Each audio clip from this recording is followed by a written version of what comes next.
Good morning, class third. How are you all? I hope you all are good. Welcome again, Hindi reader online classes. Students, आज हम Hindi reader chapter 9 मेहनत का फल के बारे में अध्ययन करेंगे. तो सभी जल्दी से अपनी बुक ओपन कीजिए. हिंदी रीडर चैप्टर 9 मेहनत का फल पढ़ना स्टार्ट करें. सभी बच्चे ध्यान से देखेंगे इसे.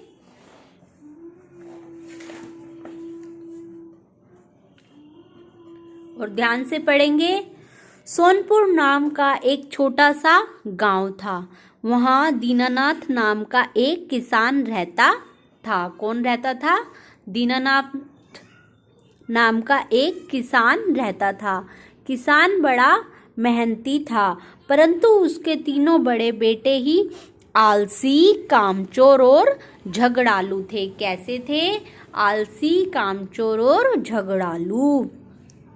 वैसे तो तीनों बड़े हट्टे कट्टे जवान थे, परंतु सारे दिन पड़े पड़े खाते और चारपाइयाँ तोड़ते रहते. बेचारा दीनानाथ मन ही मन घुटता रहता. उनकी पत्नी ने भी कई बार अपने बेटों को समझाने की कोशिश की, परंतु उनके कान पर से तो जैसे जूं भी नहीं रेंगती. इसका मतलब क्या है? कहानी यह समझा रही है कि सोनपुर नाम का एक छोटा सा गांव था, जहां पर एक दीनानाथ नाम का एक किसान रहता था और वो बहुत मेहनत करता था. लेकिन जो उसके तीनों बेटे थे वह मेहनत नहीं करते थे. वे कामचोर थे. सारा दिन सोते रहते और सोते सोते ही खाते पीते रहते. उनके मम्मी पापा उन्हें समझाते कि ऐसे नहीं करना चाहिए, पर वह तीनों अपने मम्मी पापा का कहना नहीं मानते. अब देखना, जो अपने मम्मी पापा का कहना नहीं मानता उनका क्या होता है. तो इसलिए आपको अपने मम्मी पापा का कहना मानना चाहिए.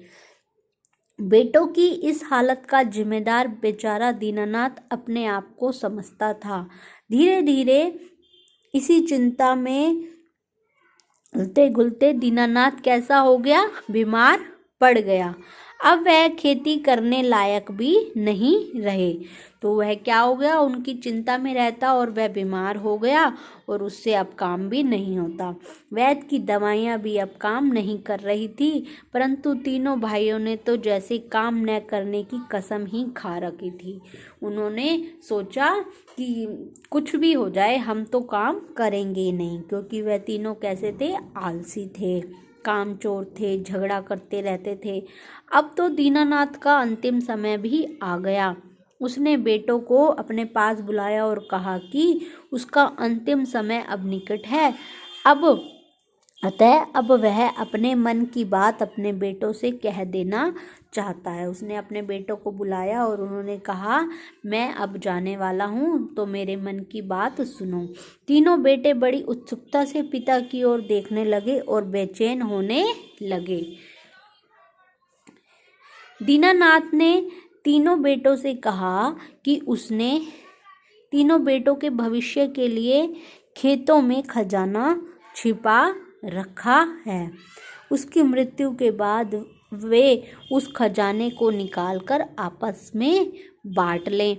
इतना कहते कहते दीनानाथ संसार में से चल बसे. मतलब वह चले गए भगवान जी के पास. तीनों भाइयों ने जैसे तैसे कर पिता का अंतिम संस्कार किया और 13वीं का इंतजार करते रहे. 13वीं के बाद तीनों बेटे फावड़ा लेकर खेत में पहुंचे. कहाँ पहुंचे? फावड़ा लेकर खेत में पहुंचे. Change your next page.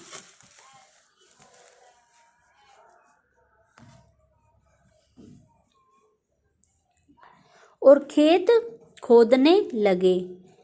वे तो छुपा हुआ खजाना पाना चाहते थे. तीनों भाइयों ने मिलकर खेत को पूरा खोद डाला, परंतु उन्हें कोई खजाना नहीं मिला. उन्होंने क्या करा? सब तीनों भाइयों ने पूरा खेत खोद डाला, परंतु उन्हें कहीं खजाना नहीं मिला। शाम हो गई, थक हार कर तीनों भाई घर लौट आए। क्या हुए? तीनों भाई घर वापस आ गए जब उन्हें खेत में कोई खजाना नहीं मिला। अगले दिन सवेरे फिर तीनों भाई खेत खोदने पहुंच गए। उनको खेत खोदते देखकर रास्ते से जा रहे सरपंच ने उनसे पूछा कि क्या कर रहे हो। जो उस गांव का, सोनपुर गांव के जो सरपंच थे, उन्होंने उन तीनों भाइयों को देखा और क्या पूछा कि आप तीनों क्या कर रहे हैं। उन्हें यह देखकर खुशी भी हुई कि आखिरकार ये तीनों आलसी लड़के काम तो करने लगे। तीनों ने कहा कि उनके पिताजी उन तीनों के लिए खेत में खजाना गाड़ गए हैं। वे उसी खजाने की तलाश में खेत खोद रहे थे, परंतु उन्हें अभी तक कोई खजाना नहीं मिला। उन्होंने क्या कहा यह सारी बात सरपंच से। सरपंच अनुभवी और समझदार व्यक्ति थे, वे सब समझ गए। उन्होंने तीनों से कहा कि खेतों की खुदाई तो तुमने कर दी है, अब इसमें बीज बो दोगे तो अच्छी फसल होगी। तीनों भाइयों ने वैसा ही किया। उन्होंने सरपंच की बात मानी और उस खुदे हुए खेत में बीज बो दिए। अब तीनों भाई दिन रात मेहनत करते खेत लहला उठे। धीरे धीरे फसल पक गई। एक दिन शाम को तीनों भाई अपने खेत की फसल देख रहे थे। अचानक बड़े भाई को लगा कि उन्हें तो सचमुच का खजाना मिल गया, पकी हुई फसल के रूप में। वह खुशी से चिल्लाकर, चेंज योर नेक्स्ट पेज, अपने भाई से कहने लगा, अरे हम जिस खजाने को पाने के लिए जमीन खोद रहे थे, वह खजाना तो हमारे सामने है और आज उन्हें यह पता चल गया कि मेहनत से किया गया खेती का काम उन्हें किस प्रकार से खजाना मिला है। किस प्रकार से मिला?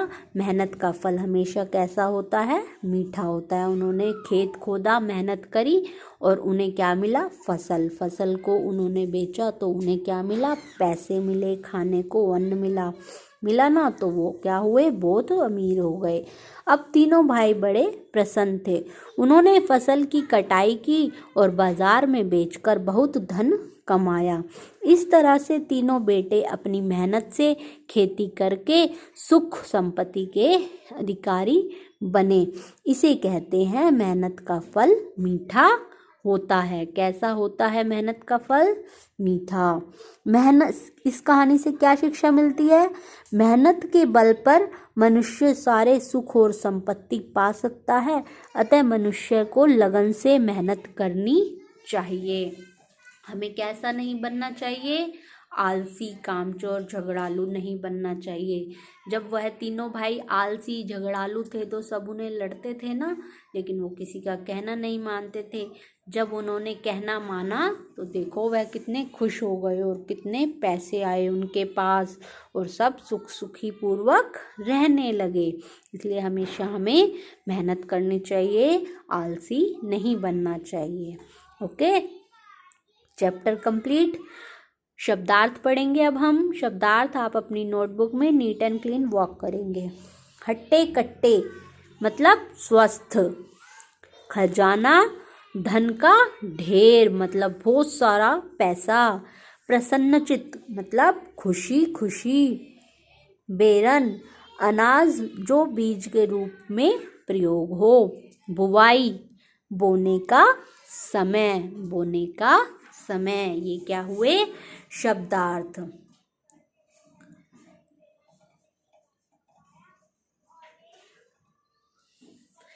अब हम क्या करेंगे? सोचो और बताओ, क्वेश्चन आंसर्स, ओरल वर्ब।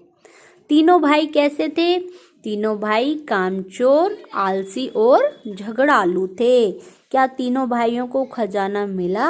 उन्होंने खेत खोदा तो उन्हें खजाना नहीं मिला। मेहनत का फल कैसा होता है? मेहनत का फल हमेशा मीठा होता है। तीनों भाइयों ने क्या बेचकर धन कमाया? फसल को बेचकर उन्होंने धन कमाया। Okay, question answers PDF file में। नेक्स्ट टॉपिक इज निम्नलिखित प्रश्नों के उत्तर दिए गए विकल्पों से लिखो। किसान के कितने बेटे थे? 2 या 3? 3। कितने बेटे थे? 3। किसान के बेटे कैसे थे? आलसी या मेहनती? आलसी। किसान ने बेटों से क्या कहा? खेतों में खजाना नहीं है या खेतों में खजाना गड़ा है? खेतों में खजाना गड़ा है। तीनों भाइयों ने क्या किया? खजाना पाने के लिए खेत खोदने लगे या खजाना पाने के लिए सपने देखने लगे? खजाना पाने के लिए खेत खोदने लगे। अंत में तीनों भाइयों को क्या बात समझ में आ गई कि मेहनत का फल मीठा होता है।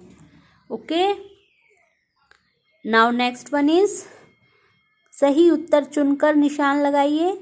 गांव का क्या नाम था? सोनपुर। दीनानाथ क्या था? किसान। खेत में बीज बोने की सलाह किसने दी थी? सरपंच ने। किसने दी थी? सरपंच ने। Okay, chapter is complete. मिलते हैं हम नेक्स्ट वीडियो में नेक्स्ट चैप्टर के साथ। Bye bye all of you.